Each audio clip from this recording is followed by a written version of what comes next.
I wanted to make a quick video for you guys that discuss the people here, and the mindset of the people here, because ever since I started making videos, I've only really talked about gang stalking and just the gang stalkers and that kind of thing.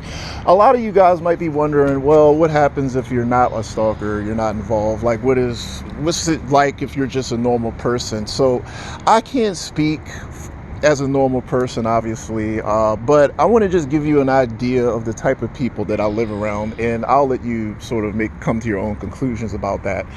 So basically, since I've been living here, since I've been living here, this experience has been nothing but bad. I moved here probably maybe 14 years ago. I've been here for a pretty long time. So I quickly realized that there was something wrong with the people, and the atmosphere was just off. So like, I didn't really know a lot about the people that I was, that I moved, that I lived around. I didn't know a lot about these people. So, I kind of was just ignorant of what was going on around me. So the people, basically, to sum them up, they're just incredibly toxic. Like, even if they weren't involved in the operation, they're toxic. Everybody everywhere is toxic.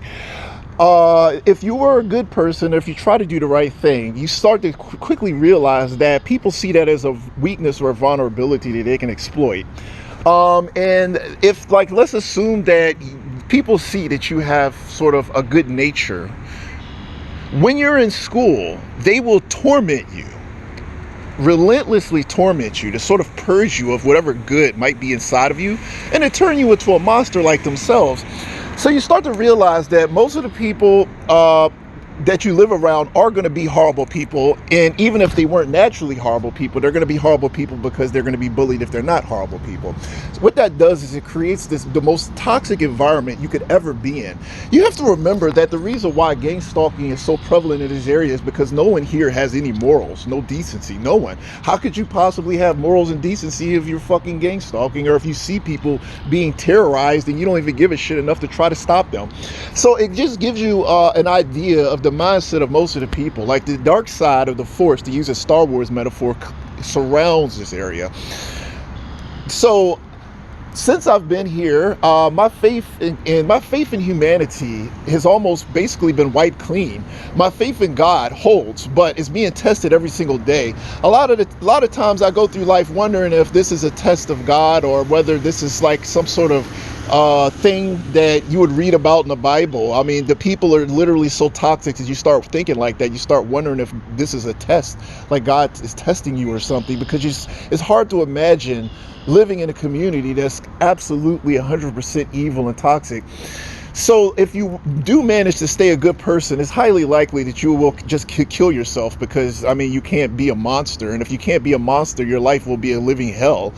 I know that the suicide rate here, I don't know exactly what it is, but I know that I've known people and I thought they were nice people and they were suicidal. Most of the people who try to be good end up killing themselves because they can't be that. Like, this community won't allow it. The only type of person you'll see here is a monster. If you're not a monster, you're completely indifferent to the suffering of others. Criminals run this entire community. I haven't seen one law-abiding citizen since I've been here, really. And if let's just say you're not a monster, if you're not a monster, like I said, you're completely indifferent. Like, you're just the type of person who will let evil do whatever it wants, and just so you can save your own ass. Like, you're not thinking about the welfare of anyone else. And you probably just, so it's like if a person were to see a crime being committed and they don't even give a shit enough to call the police in order to help that person out. Like, they're not even calling the police. They're just ignoring it. It's that kind of attitude.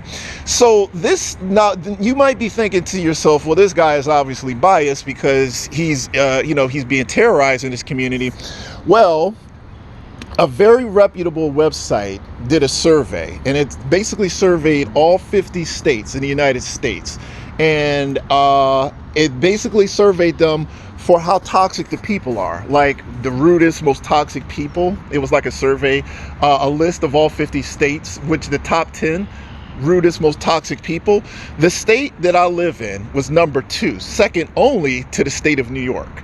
So basically, according to this very reputable survey, these people are the second most toxic people in the United States of America. So it's not just me who, feels like these are just horrible people. I mean, these people are horrible. I mean, they are horrible. These are the worst people I've ever dealt with in my entire life, hands down. I don't even know how you could possibly be worse unless you were just straight up violent. So if you were to beat these people as far as just being toxic, you'd have to be like a strong-arm criminal or something. Like, you'd have to be the type of person that would just go over and just start, beating a person to death or something. If you were to be worse than the people here, like, worse is violence. Like, you couldn't be more toxic outside of violence. So I want to be clear about that. If you were to say the community's worse, they have to insert violence into the equation in order to be worse than these people. As far as just passive aggressive nastiness, like as far as just being a nasty person, these people are number 1. Nobody is more toxic than this group of people. No one, anywhere. And if you are going to say that you're more toxic, violence has to come into the equation to be worse than these people. It has to. Which is why New York, they said the people in New York are more toxic. So, the reputation that New Yorkers have for just being nasty people. Well, these people come in at number 2. Okay, a very close number 2, I might add. So when you go shopping, everyone there is nasty. Everybody. You go shopping, people are nasty. When you go to the movie theater, people are nasty. No one is ever nice, ever. Since I've been here, no one has ever been nice. If they are nice, it's nice. They're nice for a selfish reason. Like they're trying to take advantage of you, or they feel like it'll be in their best interest to be nice to you. They're not going to be, no one is nice to you simply because they want to be nice. If they're nice to you, you're the means to some sort of end, like they're using you or taking advantage of you in some way. You quickly start to realize that there's no legitimate kindness in the entire community. People will try to sort of butter you up a little bit, the same way a sociopath does in a relationship, where he has a superficial kindness, but it's like, he's working towards some sort of selfish end for himself. That's pretty much everybody. I haven't seen legit kindness since I've been here. It's all been bad. It's been bad, completely been bad. So the area is to the point where even it's so toxic that even the justice system doesn't work the way it's supposed to. Like you lose faith not just in people, but you also lose faith in the justice system that's meant to keep you protected. Like it's like everybody has joined a gang or something, and even the police have joined a gang, like in LA or something. It's just like every gang activity is prevalent everywhere, and gang members I don't know why, but gang members can get away with doing a whole lot of stuff that even in places like California, they probably couldn't get away with doing. So, like I said, I'm not the only person that thinks like this, okay? Like I said, a very reputable website listed this place as the number 2 most toxic state in the United States of America, okay? And this was not a person, the people who came up with this survey are not TIs. I mean, they did research and it was like, wow, this place is the worst place you could live outside of the state of New York. They came up with that. So basically since I've been living here, it's been a living hell. And at times I used to wonder if I was being punished or this was some sort of supernatural punishment. I just couldn't figure out why this place was so horrible. These are the worst people I've ever met in my entire life. And this is coming from a person who has actually traveled quite a bit. I've gone, the job that I had before I moved here allowed me to travel. And I used to go, and I basically went through at least half of the United States and stayed for a short amount of time in a lot of different states. These people make every state look like something out of heaven or something. I mean, compared to the level of toxicity, if you could go into a store and somebody is not just being like the most toxic, hateful asshole you've ever met in your life, you are doing extremely well. I mean, you can't even go to a store here and get a cup of coffee without somebody trying to just be nasty to you or passive aggressive. I used to wonder how these people actually were able to function like this, and I really can't explain it outside of just something supernatural. But if you don't, like I said, it's more than just the gang stalking. It's just the atmosphere itself. And I just, like I said, I think that people might need to have faith in something bigger than themselves if they're going to live here and not be a monster. I kind of feel like being a monster is the only way you can live here and have a good life, and it's been like that since I came here. It's like I've never known a good person who was able to be a good person without being miserable or suicidal. So as all these terrible things are going on around you, you start realizing that nobody's here to help you and no one even cares. And the greater good simply cannot survive this area. You will be one little teeny speck, a speck of sand on a beach, okay?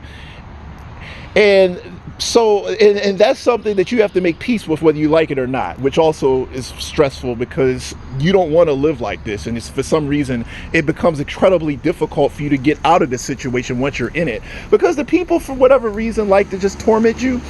And that's basically what I've been going through. It's like some sort of bullying, or I don't really know exactly what it is, but they get off on making your life miserable. And most of the people that you live around have that attitude. Like, the more miserable you are, the more they get off on it. So since everybody gets off on making your life a living hell, they literally don't want you going anywhere. And that's the only reason they want to keep you around. It's like you're a whipping boy or a punching bag for them. And they victimize you. And, you see every nice person, or every person who wants to be nice, just being pissed on and victimized constantly. And the indifference of the few people who aren't doing it basically seals your fate, so that you know that nobody is ever going to come to your rescue, because no one gives a fuck about you. No one. So in a nutshell, that's been my experience, and that is not even getting into the gang stalking elements of this. I mean, if you get into that, I mean, yeah. But I wanted you guys to kind of get an idea of just the area, how the area functions, even outside of the gang stalking, and the fact that, like I said, this state is number 2 most toxic state besides New York in the United States of America. So I think that kind of says something in itself. But let me go ahead and close out now.